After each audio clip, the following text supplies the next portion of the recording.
In my recent virtual sessions and in my recent sessions with school districts, we've been talking a lot about creating routines, rituals, and singing songs with children. I really am a strong believer that singing and oral storytelling is an important part of our growth, learning, and development. And so I think what has happened over the last many years is that teachers may not know a whole lot of songs, or we've started to rely, unfortunately, on things like YouTube to play music that back in the day teachers would actually sing with children. I think the benefit to singing with children is that we can vary the tone, we can vary the speed, and we can also include children's names. And I think that's what's most important right now as we're trying to build a sense of community in our classrooms with children that we've never actually physically met in many cases, that we want to try to create as much community or as many connections as we possibly can, you know, with the little floating heads and the little boxes. And so in my last virtual classroom session, we kind of were generating some ideas for those welcome songs. I often call them good morning songs just because I've never done a half-day session before. As a classroom teacher, I always had full-day sessions. And so for me, it was just the morning was always, you know, the welcome was always the good morning song. So my friend and colleague Dana, she used to be a teacher for me. She has been teaching off and on for, you know, many years, and has done a lot of these songs most recently. And so I thought it would be a really good idea. I think she shared one in our virtual session. I thought it'd be a good idea for you all to hear some of her ideas. So I asked her to send me some recordings. So we're going to listen to a couple of them here. Here's her first one. Dana's here today. Dana's here today. We all clap for Dana because she's here today. Dana, tell us what you're wearing. Oh, Dana's wearing a red shirt. Dana's wearing a red shirt, her red shirt, her red shirt. Dana's wearing a red shirt all day long. That one, you know what I would do at the beginning, like just that week one, I would probably do the first part, and then the second week add, what are you wearing today? Or what can you do today? You know, and, you know, kids, young children will be jumping up and down or moving their bodies. So you know, have them point something out or so that you can add to it. But in the very beginning, I would probably just do their name and then you keep adding. So that I think is an excellent way to pull kids in. The other thing I would possibly do is actually teach them how to do this. This is called waving. I've been online all day today. Look at my cool shirt. Isn't that a cool shirt? Like, everyone belongs here. I got it from the Inclusion Conference, the Inclusion Schooling Conference. They sent it to me. I think it's awesome. I'm going to probably wear it for the next 3 days. So anyhow, I think I'm a little delirious because I've been online like so much this week. I think I'm losing it. So let's go to her next one. Here we go. We take care of each other, each other, each other. We take care of each other, ourselves and our things. We take care of Isabella and Regina and Dana and Lucy and whatever. We take care of each other, ourselves and our things. That is totally our rules. That's very, very cool, Dana. It's something that I think I need to incorporate into all my sessions. So there are 3 rules. We take care of each other, we take care of our things, we take care of ourselves. It's a great way to just get us grounded in understanding sort of the climate, especially if we go back into school together. It's like if and when, right? But as we're working together here, and even in a virtual setting, it's sort of the foundational experiences of building community, that we're all here together. We're here to support each other. I think that's an excellent, excellent song. Okay, let's go to the next one.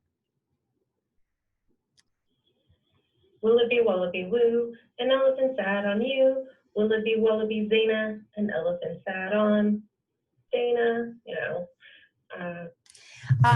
Anything that you can take, I like Willoughby Wallaby because you can do that play on words. I really enjoy that playing on words. I used to do, when my kids would come in, they would be greeted by a child, and I would wait for them at the group carpet area. And so the child would be greeted, and then they would come in, and the moment they would start to walk toward me or toward us, I would do the name song. So I would do Gia, Gia, Bobia, Banana, Fana, Fofia, Me, My, Momia, Gia, and the kids who wanted a hug can come and hug me. And then usually they would find their journal, because that was the first thing I had them do, and then sit on their sit-upon as children were transitioning in. During this virtual setting, I would also play, I would have them, I would do word game, like word, or again, I'm a little delirious. I think I'm tired from being on video so much. Doing a name game or name song, or taking a regular sung song, a song that's sung all the time, and then just twisting it just a little bit so you can include children's names in it. And I had made mention in my virtual session that I would actually have children's names. Now, this is a Post-it note. I would have probably a larger piece of paper. And let me grab a marker here. So I would have sort of like a sentence strip shape, and I would hold it up, especially if I had, my pre-K kiddos, my kinder kiddos, I would hold their name up as we were doing their song. I'm getting a light glare. There we go.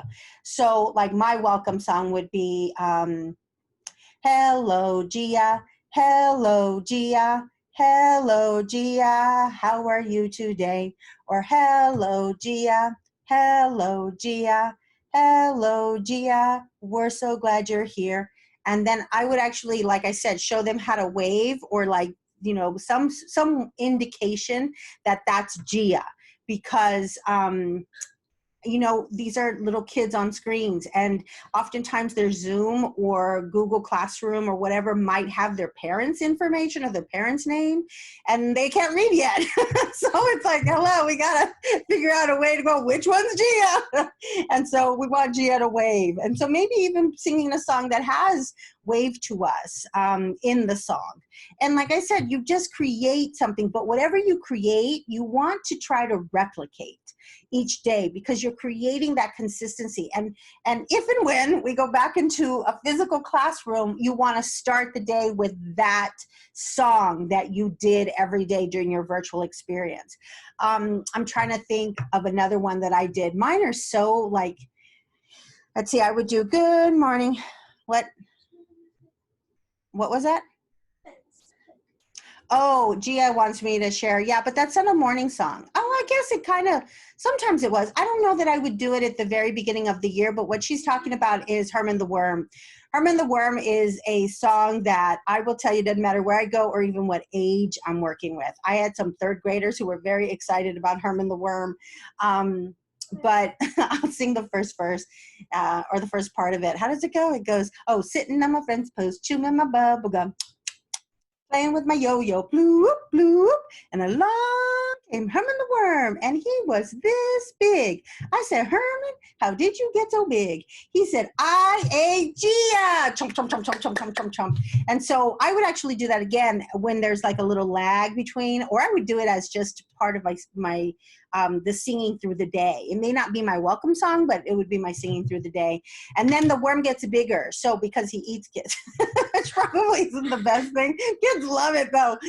Sitting on my friend's post, chewing my bubble gum, playing with my yo-yo, bloop, bloop, and along came Herman the Worm, and now he was this big. And with each kid, it gets bigger, and I always included the adults. So you always have to include the adults, because the adults are part of the community, and this is a community effort. This is a community connection, that cohesiveness that we're trying to create. And so Herman gets bigger and bigger, bigger, and in the end, he's like ginormous, right? And then we go chomp, chomp, chomp. So we practice the experience of going from very, very little to going very, very big. So what? We have another song? No. The adult, if it's bigger. It gets even bigger. So what she's saying is there's a difference between kid, adult, right? So kid, adult. I'm trying to think of another one. It's like I'm like really running on empty at this point. Let's say, good morning, good morning, good morning, to the child. So good morning, good morning, good morning, Joshua. We're so glad you're here. We're so glad you're here. Good morning, good morning, good morning, Samantha.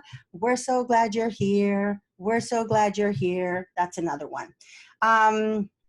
It really, and here's the thing, and I think Dana will attest to this too, you make stuff up. So, but again, you want to make it up and remember it because kids thrive on repetition. They thrive, there's a sense of safety, knowing what's going to happen and how it's going to happen.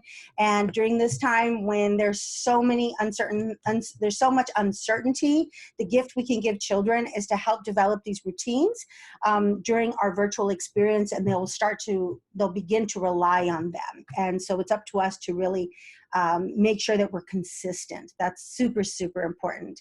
I'm trying to remember if I probably should have written them all down before I got on. I do something like, I see Gia, I see Gia, I see Gia looking right at me. I see Amanda, I see Amanda, I see Amanda looking right at me. And so I did a lot of that when I'm, like in the beginning where I'm just trying to make those connections with children. So it's not necessarily like, eyes on me. I don't really love that eyes on me thing. But I want to just form a connection. Gio's talking in whisper. So anyhow, I'm hoping that gives you a couple, some ideas. Like I said, venture out and create something, but be inclusive of children's names. The other thing that some of you already know I do this baby clap, and then I do these big ginormous claps. I would do this a lot in virtual settings. This, I think, for, some children who might be overwhelmed by sound, that might be an important thing. So you just have to know your kiddos, and how you're running, there's so many different platforms, and how children or people experience each one of those is going to be different. So you want to just, make the best decisions based on the kids that you are serving. So anyhow, hopefully this is helpful to you. Good luck to everyone.